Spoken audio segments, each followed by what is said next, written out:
My name's Kate. I've lived here at Castleview for 3 years.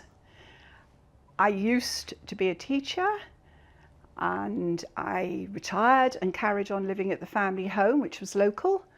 And then I decided I need to future-proof. And now I'm here. I did all my research before I made that big decision. And yes, I went to all of the other local providers and did exactly the same thing and looked around. And then I made my list, the do's, the don'ts, the goods, the bads, the whatever. And Castleview came out on top. And I said, this is it, I can live here. Some of the things that were on the list are exactly the same, whichever complex you go to. So they were negated because I knew I was going to have to deal with maintenance, I was going to have to deal with all sorts of add-ons. So that didn't matter. But for me, I was still in my own location, therefore I could still go to all of my groups, my clubs and bibs and bobs that I did. I was still within a 40-minute drive of each of my children. And then I looked at the immediate location and I thought, I can be in Windsor in 15 minutes, walk along the river, walk through the park, 4 or 5 routes to get into Windsor. That was important as well. And then I thought, safety. In my previous house, I was burgled twice, and so safety was something I was really quite conscious about. And I knew that we had the underground car park, and I could come home at whatever time at night, and my car and I would be safe, because I park up, straight into the lift, straight up to my apartment. That was also very important. And then I thought about, well, what happens when I can't drive anymore? But of course, we're lucky. We've got facilities here, we've got the buses, we've got the bus that will take us to London if we want to. If you're still able to walk, you can go into Windsor, 2 train routes to get yourself into London. And it ticked all those boxes. I made the decision myself. I presented it to my children as a fait accompli. My son was horrified and didn't like it at all. My daughter thought it was a wonderful idea. And then they both came and visited. And my son just absolutely changed his mind the minute he walked into the building. And he just said, Mum, this is where you're going to be so happy and you'll enjoy living here. And I do. Yeah, there are misconceptions about the idea of these community villages. And I think people need to come and look and come with an open mind and not think the worst, think the best. And it's also what you make of it yourself.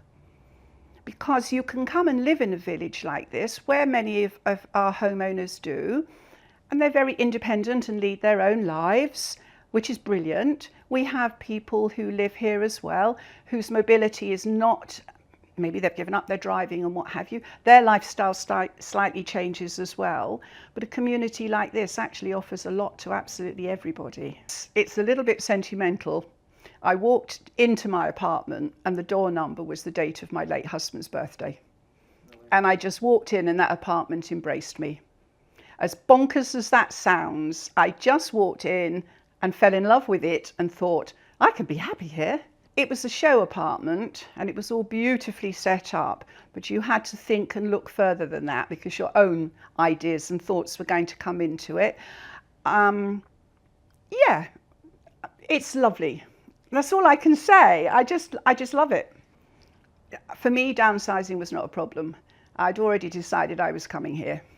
And I'd been backwards and forwards, as I've said so many times, and I was in and out of that apartment, and I was measuring, and I had decided for me it was going to be a new start, and therefore it was great fun being able to think about new furnishings and just decor and that sort of thing. I never had any doubts. I never had any cold feet moments. I just thought, let's get on with this. I want to move in. But you knew the support was there to help you if you did want it. I like the whole building.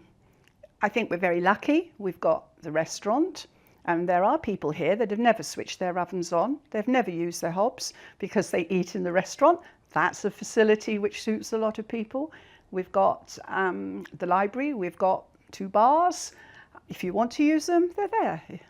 I've joined the craft club, I've joined the choir, the gardening group we set up. Anything and everything is here for the doing of.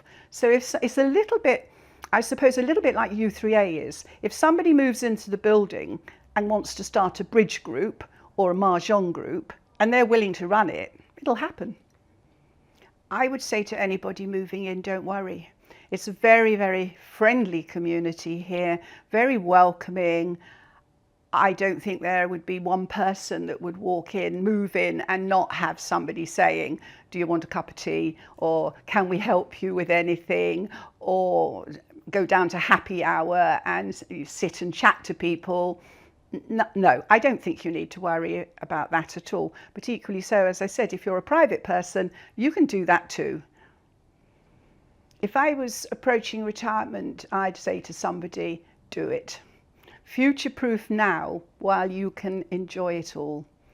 And then the day when it comes, when you may not be able to be buzzing around and doing all the things that we do out in the community, you've got another community here which has so much to offer you as well. Future-proofing to me was meaning I didn't have to worry about the maintenance, the upkeep, and that side of it. Future-proofing as well because I've made a new friendship group, which has been great fun as well.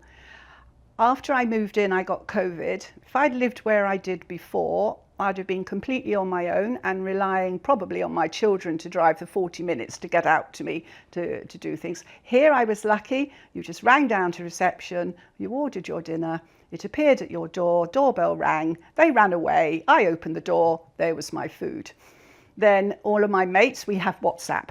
We're all on WhatsApp to each other. Oh, would you like a bar of chocolate? It came through the letterbox. Would you like a fizzy drink? You open your door and there's a bottle of lemonade waiting for you. A real caring community. I suppose the kindness really had been when I wasn't well. That really brought it home how lucky you are to have such lovely people living around you. People aren't nosy, but people would notice. So you just think, if I was really poorly and I was stuck in bed, I can WhatsApp my mates, but someone else in the building would probably know. I think reception are very, very careful about this, but if you haven't been seen, you might just get a little phone call to say, are you okay? And that's important too. I've driven past my old house. It was lovely, but the memories of my old house are in my brain and in my heart, not in bricks and mortar. And it was just time to move on. I love to travel. I travel an enormous amount. I can lock up my apartment and I know everything's safe. My car's downstairs, locked up in the garage, it's safe. And it's so lovely. You come back and there's someone on reception, even if it's 2 o'clock in the morning that you've come in on a flight from Heathrow, who's welcoming you and say, oh, hi, welcome home. It's lovely to see you. That means an awful lot.